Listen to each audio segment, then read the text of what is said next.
Welcome to our channel. నేను మీ ప్రశాంత్. ఈ మధ్యకాలంలో రియల్ ఎస్టేట్ పరంగా చూసుకున్నట్లయితే కనుక ల్యాండ్ తీసుకుంటే బెస్టా, గోల్డ్ తీసుకుంటే బెస్టా? ఎందుకంటే రేట్లు ఆ విధంగా ఉన్నాయి. అసలు ఏ విధంగా ఉన్నాయి, మరి ల్యాండ్ ఏ విధంగా ఉంది, గోల్డ్ ఏ విధంగా ఉంది, దీని గురించి అయితే మాట్లాడేందుకు ప్రస్తుతం మనతో పాటు real estate expert Smita Krishnamurthy గారు ఉన్నారు. నమస్తే అండి.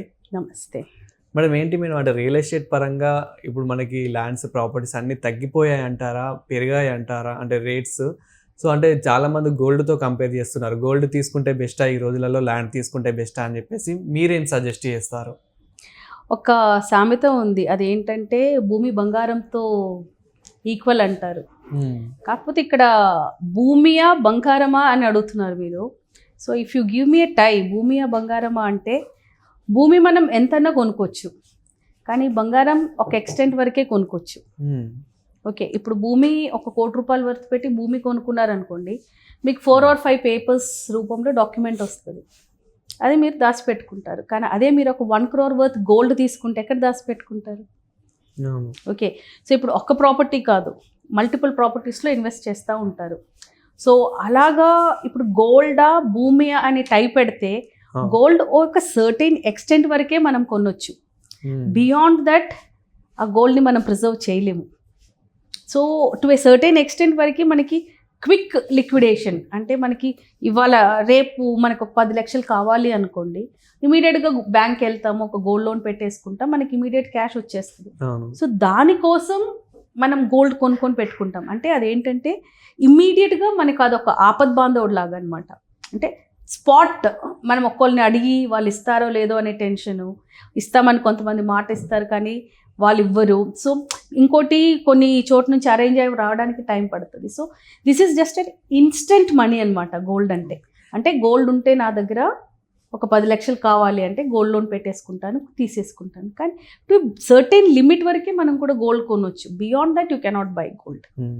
అంటే మనం ఈ మధ్యకాలంలో చూసుకున్నట్లయితే గత 1 year నుంచి చూసుకుంటే కనుక గోల్డ్ అనేది పెరుగుతూ వస్తుంది కానీ ఏమాత్రం తగ్గడం లేదు. తగ్గితే జస్ట్ 1%, అంటే చిన్న తగ్గుతుంది అంతే. అదే ల్యాండ్ మాత్రం గత 1 year నుంచి పెరగడం లేదు, తగ్గడం లేదు. సో ఇది ఎలా చూడొచ్చు? తగ్గటం లేదు, పెరగటం లేదు, అంటే స్టాగ్నెంట్ అయితే ఉంది. అంటే there is a stagnancy in the market. So దాన్ని బట్టి చూస్తే ఏంటంటే తగ్గటం లేదు కాబట్టి మీరు ల్యాండ్లో ఇన్వెస్ట్ చేసుకోవటం ఈజ్ మోర్ వైస్. ఎందుకంటే గోల్డ్ పెరిగినా కూడా ₹1000, 2000, 3000 పెరుగుతూ వెళ్తుంది. కానీ మీకు ల్యాండ్ పెరగటం అలా ఉండదు. 10%, 15%, on an average every year 5 to 6% అయితే ల్యాండ్ పెరుగుతుంది. అది ఫిక్స్డ్. అది ఒక 5% to 6% అనేది 100% అట్ ఎనీ కాస్ట్ అది ల్యాండ్ వాల్యూ పెరుగుతుంది. ఇంకా మనకి లక్ బాగుండి, గవర్నమెంట్ పాలసీస్ మనకు అనుకూలంగా ఉండి, మనం ప్రాపర్టీ కొన్న లొకేషన్ బాగా ఉండి, అక్కడ మనకి మైట్ బి 10 to 20% కూడా మనకి అప్రిసియేషన్ అయ్యే ఛాన్సెస్ ఉన్నాయి. కాకపోతే లాస్ట్ 1 year నుంచి మీరు అన్నట్టు 1 to 2 years నుంచి మార్కెట్ కొంచెం బాగాలేదు కాబట్టి స్టాగ్నెంట్ ఉంది. కానీ ఎక్కడ మార్కెట్లో ప్రైస్ అయితే పడట్లేదు. ఇంకా కొంచెం ఒక రకంగా చెప్తే కొంచెం పెరిగే హోప్సే ఉన్నాయి కానీ తగ్గటం అయితే లేదు. So it is always better to invest in land అండి. ఎందుకంటే అది 100% పడిపోయే ఛాన్సెస్ అయితే ఎప్పుడూ లేదు. మన పాతకాలంలో కూడా చూసుకుంటే, మన ఫోర్ ఫాదర్స్ టైమ్స్లో కూడా చూసుకుంటే గోల్డ్ ఒక రకంగా కొనరని కాదు, కానీ ఒక ఎక్స్టెంట్ వరకే కొంటారు, మిగతాది వాళ్ళు కూడా భూమిలోనే పెట్టేవాళ్ళు. So this is the right practice. So ఇప్పుడు ప్రజెంట్ మనం చూసుకున్నట్లయితే కనుక ల్యాండ్ ఎక్కడ తీసుకుంటే బెస్ట్ అంటారు? అంటే ఎక్కడ డెవలప్మెంట్ ఎక్కడ ఎక్కువ ఉంది? అంటే మనకి లైక్ ఒక 2-3 yearsలోనే మనకి కొంచెం డెవలప్మెంట్ కనిపించేలాగా ల్యాండ్ ఎక్కడ చాలా బాగుంది? మనకి వెస్టర్న్ సైడ్ ఆఫ్ హైదరాబాద్, అంటే south west side of Hyderabad is performing good అండి. అంటే మన Gachibowli, Rayadurgam, okay, towards Shamshabad airport కానీ, బెంగళూరు హైవే కానీ, అలాగనే మనకి ఇటు మియాపూర్, చందానగర్, అమీన్పూర్, బీరంగూడ ఆ సైడ్ కూడా మీకు బాగానే డిమాండ్లోనే ఉంది. సో ఇమీడియట్ అప్రిసియేషన్ రావాలంటే ఎప్పుడైనా కూడా సిటీ లిమిట్స్లో కొనుక్కోవటమే బెటర్. లేదు మీరు కొంచెం హోల్డింగ్ కెపాసిటీ ఎక్కువ ఉంది అంటే మాత్రం ఒక 50 to 60 kilometers దూరం వెళ్ళి మీరు కొనుక్కోవచ్చు. అంటే మనకి నాట్ ఓన్లీ హైదరాబాద్, ఓవరాల్ తెలంగాణలో చూసుకున్నట్లయితే కనుక ల్యాండ్స్ అంటే ఎక్కడెక్కడ బాగున్నాయి ఈ రోజుల్లో. అంటే మనం ఎంతసేపు ఎక్కడ చూసినా కానీ హైదరాబాద్ గురించి ఎక్కువ మాట్లాడుతూ ఉంటారు. బట్ చాలామంది హైదరాబాద్ నుండి వెళ్ళి విలేజెస్లలో కూడా ఈ మధ్యకాలంలో కొంటున్నారు కాబట్టి సో ఓవరాల్ తెలంగాణలో ఎక్కడ డిమాండ్ బాగుంది, అంటే మనకి గ్రోత్ అనేది ఎక్కడ ఎక్కువ కనిపిస్తుంది? హైదరాబాద్ తెలంగాణతో కంపేర్ చేసుకుంటే మనకి ఇప్పుడు ప్రస్తుతం ట్రెండ్లో ఉండేది హైదరాబాద్ ఒక్కటేనండి. Hmm. వేరే మీరు ఐ మీన్స్ విలేజ్ అంటే రూరల్ ఏరియాస్కి వెళ్తే కూడా రూరల్ హెడ్ క్వార్టర్స్లో డెఫినెట్లీ మనకి బాగానే ఉంది. ఇప్పుడు కరీంనగర్ తీసుకుంటే బాగానే ఉంది, వరంగల్ ఈజ్ డూయింగ్ గుడ్. అంటే కాకపోతే హెడ్ క్వార్టర్ ఏరియాస్లో బాగానే ఉన్నాయి, అంటే ఆ టౌన్ సిటీ పరిధుల్లో బాగానే ఉన్నాయి. కానీ అక్కడ కూడా మీరు అవుట్స్కర్ట్స్కి వెళ్తే అక్కడ కూడా మార్కెట్ స్టాగ్నెంట్గానే ఉంది. ఎందుకంటే రొటేషన్ అంటే రియల్ ఎస్టేట్ ఎప్పుడు పెరుగుతుంది అంటే మనకి లిక్విడ్ ఫండ్స్ ఎక్కువ ఉన్నప్పుడు, అంటే క్యాష్ ఫ్లో ఎక్కువ ఉన్నప్పుడే మనకి రియల్ ఎస్టేట్ మార్కెట్ అనేది క్యాప్చర్ అవుతుంది. మనకి ఎప్పుడైతే డిమానిటైజేషన్ అనౌన్స్ చేశారో మోడీ గవర్నమెంట్, అప్పటి నుంచి మీరు ఒకసారి గ్రాఫ్ తీసుకుంటే రియల్ ఎస్టేట్లో ల్యాండ్ పర్చేస్ అంటే flat purchase I'm not talking about, land purchase మీకు డిక్రీజింగ్లోనే కనపడుతుంది. ఎందుకంటే ల్యాండ్ పర్చేస్ మీరు ఒక 100 కోట్లు పెట్టి ల్యాండ్ కొన్నారనుకోండి, దాంట్లో 40 crores వరకే వైట్ ఇచ్చే వాళ్ళు ఉంటారు, మిగతావన్నీ క్యాష్ ఇచ్చే వాళ్ళే ఉంటారు.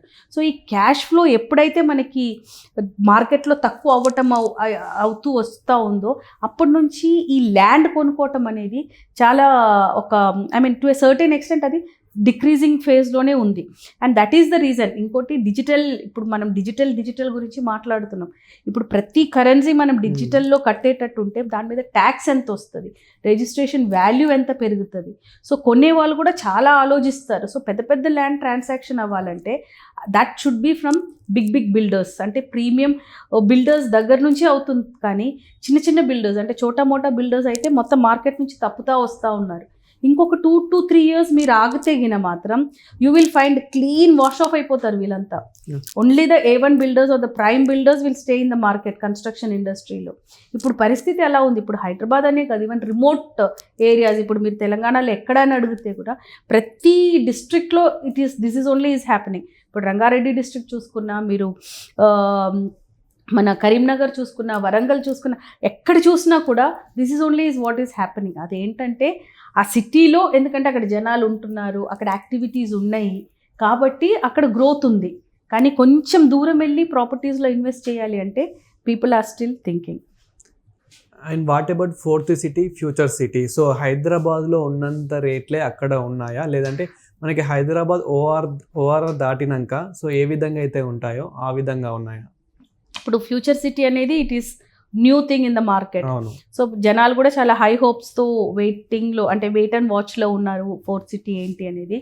ఇప్పుడు జస్ట్ 2 or 3 days బ్యాక్ ఇప్పుడు ఏమేం డిస్ట్రిక్ట్స్ అంటే ఎన్ని ప్లేసెస్, ఎన్ని revenue villages are coming in future city అనేది కూడా అనౌన్స్ చేశారు. Around 59 villages or something it is following under future city development authority కింద, అంటే FCDA కింద వస్తూ ఉంది.